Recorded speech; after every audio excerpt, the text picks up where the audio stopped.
Good morning, afternoon, or evening, everyone. I am Barbara With. I am here with, I believe it's my fifth World Peace Tour diary, and I'm coming to you from a tiny little town called Kleist St. George, which is right outside of Topsham, which is just south of Exeter, on pretty near the coast of the English Channel. And I'm with four amazing Labradors, and they are the last of my pets that I'm sitting. I head out on Sunday to Bucharest for a few days, and then I am back into the United States, and that will be a landing, I'm sure. But today I want to talk about propaganda in terms of, I was asking myself, what are the physical effects of being assaulted 24/7 on all sides for years by propaganda? What happens to our brains? And is often the case. I asked that question to the universe, and I was recently led to a woman named Tanya, whose podcast I did. But more than that, we had an incredible conversation. She lost her beloved son to cancer some years ago, and as many of you may know, I lost my nephew some years ago. He was murdered. So we had some trauma stuff that we could relate to, but she turned me on to a man named Dr. Michael Nehls, and he is the author of a book called The Indoctrinated Brain: How to Successfully Fend Off the Global Attack on Your Mental Freedom.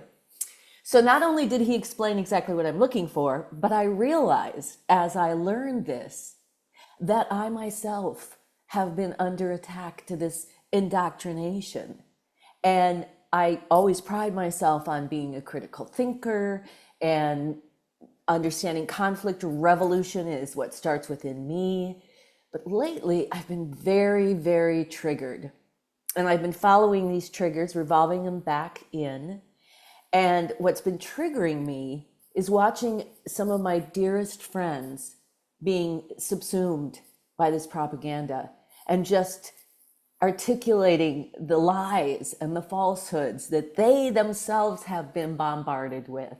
And if you know me, you know that I have been really committed to understanding propaganda, to helping people understand how it affects us. And actually, conflict revolution, the revolutionary process that we teach, is about dismantling the propaganda within our own minds, the voices within our minds that tell us we're not good enough, or we can't do this, or somebody outside ourselves is to blame. So for decades now, we've been working the microcosm of that propaganda. But when I found Dr. Nehls' book, I found these keys to my own triggers. Originally, I wanted to address the mountains of propaganda about Trump. Now, hear me clearly. I am not a Trump fan, but I am not a Trump hater. I see him as a man who has flaws. I see Joe Biden as a man who has flaws. But what I see so much of the time is all of this it's kind of an apoplectic state that people get in when they hear his name. Trump is Hitler. Trump started an insurrection. Trump will drive us to World War III. I've been hearing this, and I've been taking my own deep dives into what really is true. And what I found is that so much of what you've been told about the man is not true. But I don't want to do that. I'm not going to try to convince you that so much of what you've been told about Trump isn't true, because there's this dog whistle thing. And when I say dog whistle, it's like, it's something that sounds like nothing to one person, triggers this enormous response in somebody else. So it's like, a dog whistle is so high that you can't hear it, but the dogs react. So one of these examples of a dog whistle is that when Donald Trump says patriots, a certain amount of the population who don't have Trump derangement syndrome think of it just as that they're being patriotic, that they really want to protect the United States of America, whatever their rationale is. But there's this whole other side of the population that hear the word terrorist, and they react like suddenly there was this dog whistle. And I had a couple of these situations happen to me. I was at home and my friend had just gotten back. She sold her house in Florida and she was moving back to northern Wisconsin. And she stopped over and we're having this lovely conversation about Florida and how beautiful it is. And she's going to miss it. And the beaches were her place of peace and solitude. And just like that, it was like the alien coming out of Sigourney Weaver in that movie, The Alien. And the side of her emerged that went, except for that effing DeSantis. And then she pulled back in and went on talking about the beautiful beach. And I thought, wow, did she realize what she just did? Or what? And I had another dear friend, very dear friend, an old journalist. He's been a journalist for decades. And we were, again, sitting around the living room talking about this and that. And then with, just like that, again, like the alien coming out of his chest, except for effing Trump. And then it pulled back in. And he just kind of went on talking. And literally, I was shocked because someone who doesn't have this kind of syndrome going on, it looks particularly extreme. I don't know what they were thinking, and this is part of why I want to do this video about what happens to our brains. Why are some of us lured in and get subsumed and indoctrinated like this, and others of us don't? My same journalist friend, outraged, it was an insurrection. And to prove it, he posted 12 headlines from newspapers across the country, most of them legacy media, CIA owned, not owned, the CIA doesn't own them, but they influenced the messages of them, all having exactly the same headline, that this was an insurrection. Now, I've learned that when I Google something and the first 281 results come up are exactly the same, that, yeah, now we've got a censorship and a control of the media, like I know is happening, that then is hammering us with all the propaganda. And what was so curious to me was that he knows this. He's a newspaper man. And I'm quite sure that if this was the case, that all of the headlines from all of these papers said that water protectors were insurrectionists for wanting to shut down Line 3 because they were trying to destroy the systems of the United States. And if every single one of those papers said that, he wouldn't be subsumed. So he knows this, but what made him forget? Dr. Nehls helped me find the answers to my questions. Not only that, but of my own triggers. Because if I am triggered by people outside myself and I'm getting emotionally upset, then that is time for me to revolve my focus back to myself to see what these people outside me are mirroring to me. And it's been several weeks of contemplating this. Where am I indoctrinated? Because I know better. As long as I am being triggered, then I have my own work to do. So as many of you know, I've been on this world peace tour. I left my home last October and I left the country in January to come mostly to the UK, a little bit in France. And I've been pet sitting my way across the UK while I talk to people about conflict revolution. We have these discussions about world peace, about how we have to first find this peace within myself. And I can't tell you how many people I have had this conversation with, just everyday walks of life. I was walking the dogs out on the beach the other day and this woman just happened to be there. Oh, my brother does conflict resolution. I'm going to look you up. This is so necessary. So people are getting it, and having these conversations are important. But I was finding myself getting obsessed of listening to the broadcasts to keep me up to date on what's going on in the Middle East, what's going on in Ukraine, what's going on back home at the borders, now the Baltimore Harbor. there's so many things that are happening. And usually I'm someone who can keep up to date without getting subsumed into that kind of, they call it fear porn. But I was not doing a very good job of it. Even though I was doing my morning meditations, my prayers of gratitude, my intentions to vision, what I want to manifest, I was feeling more and more disconnected from my inner world. And this is really unusual for me. And I've been through some really hellish things in my life. And while I've often had to process really deep emotions, and it took time, I was finding I wasn't able to feel emotion like I usually do. I even commented to Debbie that I felt ungrounded and detached from this inner world of myself.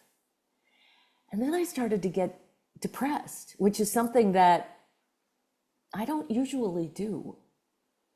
And my thoughts started to head into this deep, dark place. And it was feeling like no amount of meditation or feeling and breathing or revolving my thoughts were working. I was literally commenting to myself that I had lost my focus, something I pride myself on. As somebody who has a really intense ADHD, I've developed this process of having 6 things going on at once that I bounce back and forth from and pick up where I left off. And then at the end of the day, the 6 things are done. And I didn't have to force myself to sit in the chair to get one thing done and then move to the other. But I couldn't even do that. And I started to get really despondent about the future, which again is not something that normally happens to me. And it got so bad, I called my therapist and I had a session. And I told her, while I'm quite sure I'll never commit suicide, I've been having those thoughts of maybe it's time for me just to leave the planet if it's so dark. What the hell was happening? Then I had my interview with Tanya. And not only did she lift my spirits, but she turned me on to Nehls. So I'm going to tell you what I've learned from this. And it really was an answer to my intention to manifest this pathway out of this condition. So let me tell you what I learned. Dr. Nehls is a German doctor of medicine who wrote a book called The Unified Field of Alzheimer's.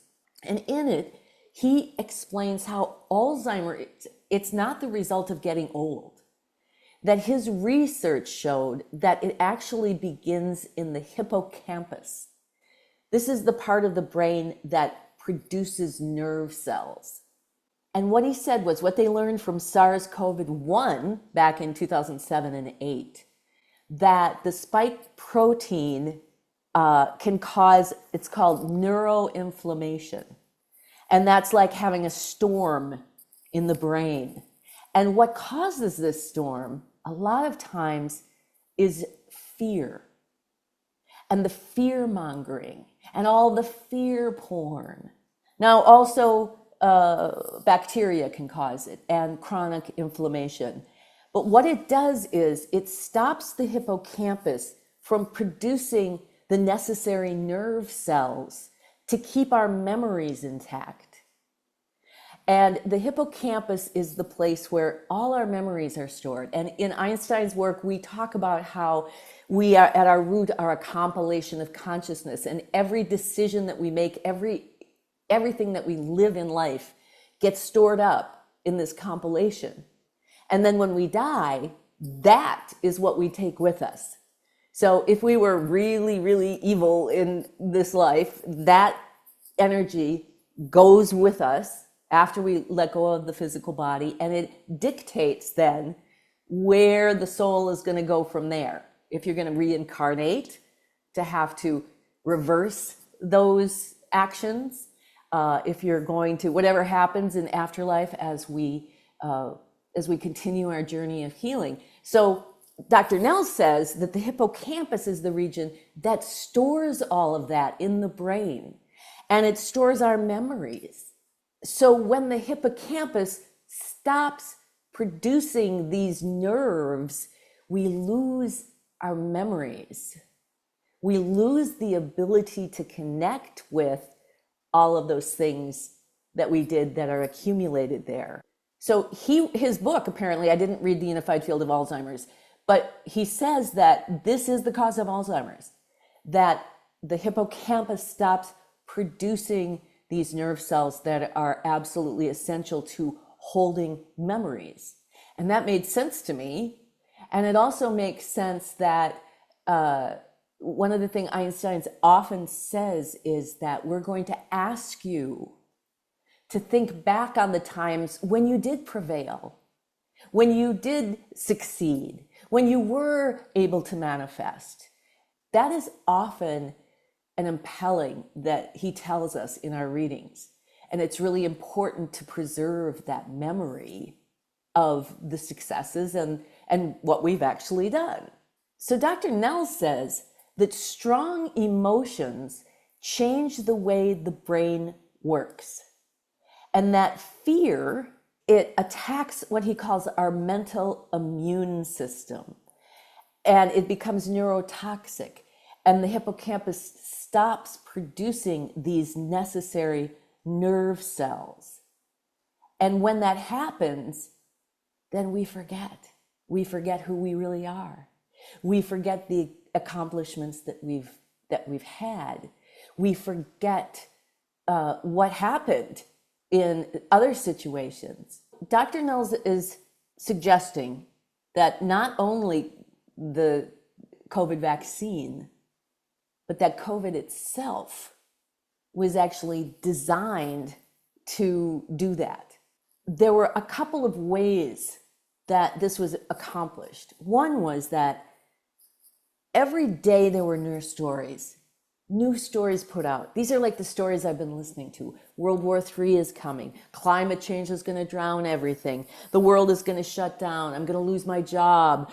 Fear porn every day hammering at us, producing fear that's then affecting the brain and the production of these nerves that are needed for memory and cognition.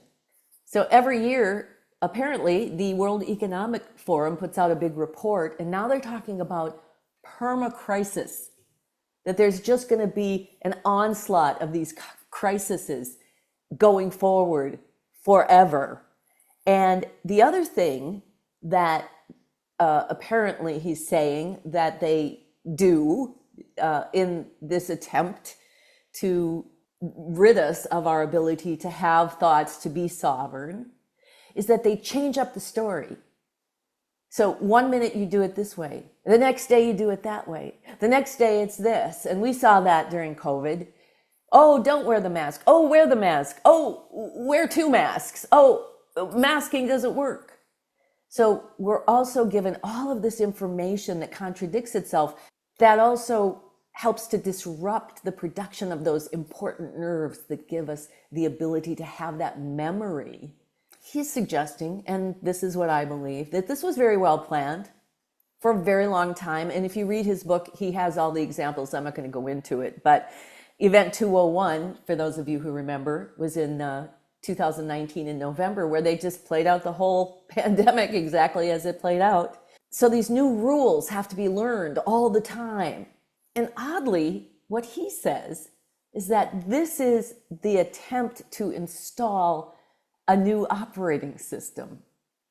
I think that is so amazing that that's what Einstein talks about for what we're doing. We are presenting a process where we can install a new operating system in our own mechanism. Only what we're doing is installing the operating system that's based on compassion. What they're trying to do with this onslaught of propaganda is install an operating system that will let them control us more than they can right now. They're messing with our memories. They're messing with our abilities to think. And what that's doing is it's destroying the creative power of humanity. And in Conflict Revolution, we always talk about we are here to find creative solutions. And when we align to compassion, those creative solutions will come from within us. And they will rise up into our intellect, where we can then take action, make decisions for the good of the whole. So they are trying to disrupt this. And the other thing is that the mRNA vaccines instead of being injected into a muscle or a fat, he was saying, and he's a medical doctor, that normally when you vaccinate people, you're supposed to put the needle in and draw it out a little. And if you have blood, then you find another spot, because if it gets in your blood, it's going to your brain. Well, they didn't do that, apparently. I don't know, I wasn't vaccinated, but that's what he is saying. So that a lot of this and the spike proteins literally got into people's brains and are affecting the hippocampus in the same way. And oddly, what he says is that that puts us in a zombie mode. Actually, that was a technical term from a study about the two different systems that operate in our bodies. One is the first system, and that's what I consider to be the subatomic system. That's just, it's going on without our thinking.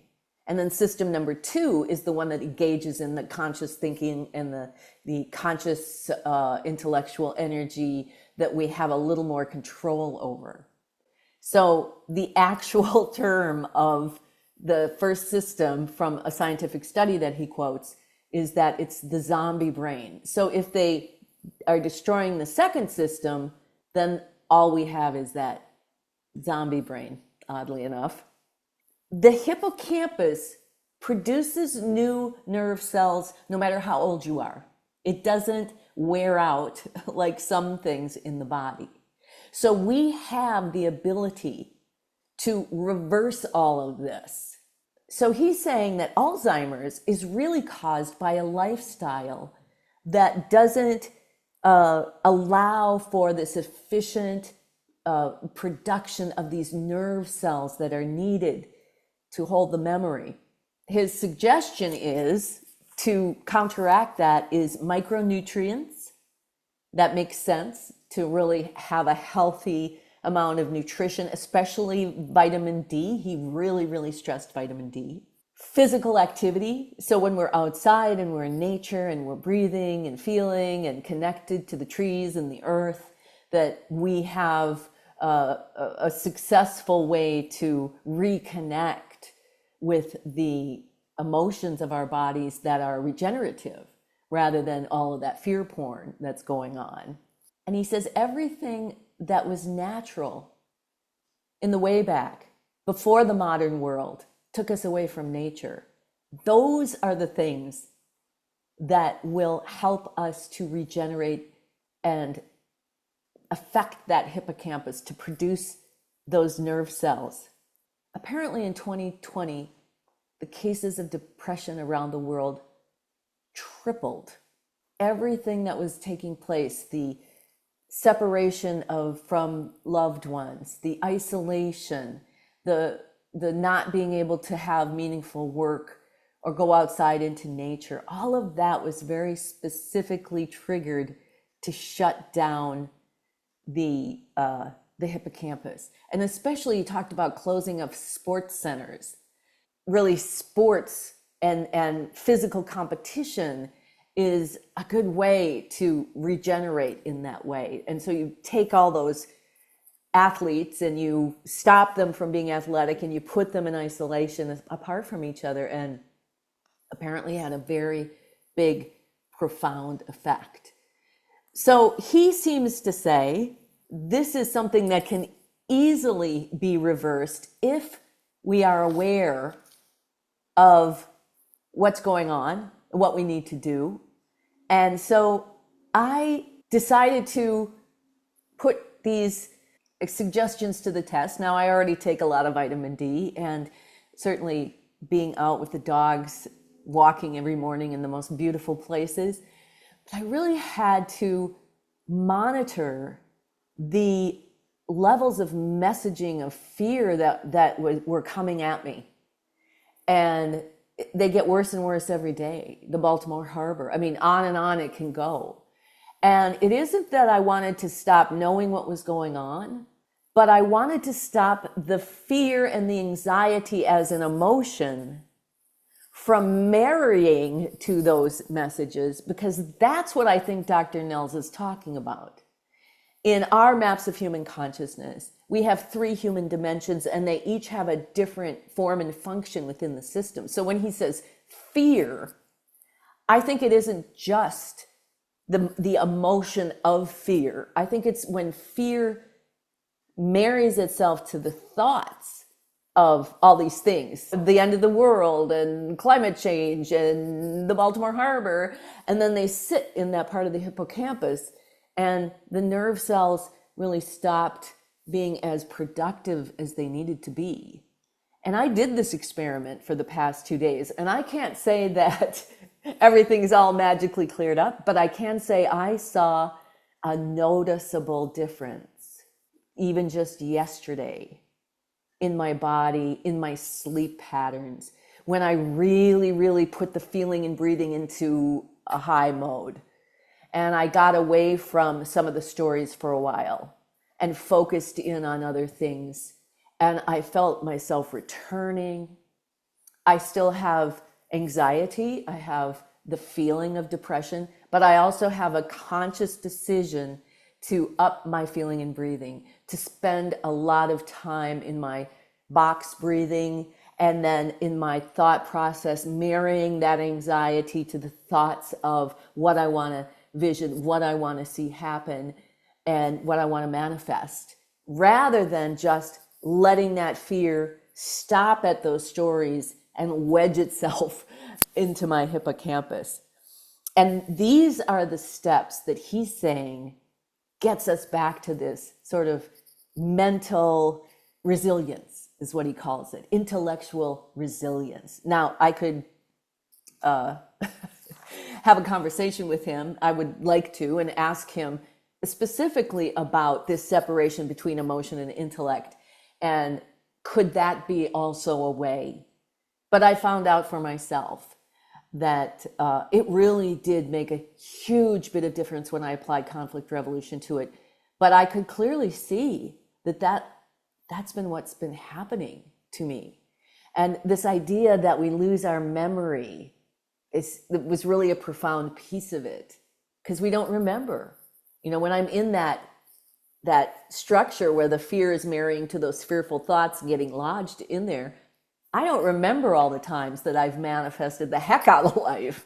I mean, my whole life is a profound miracle of manifestation, but I don't remember it.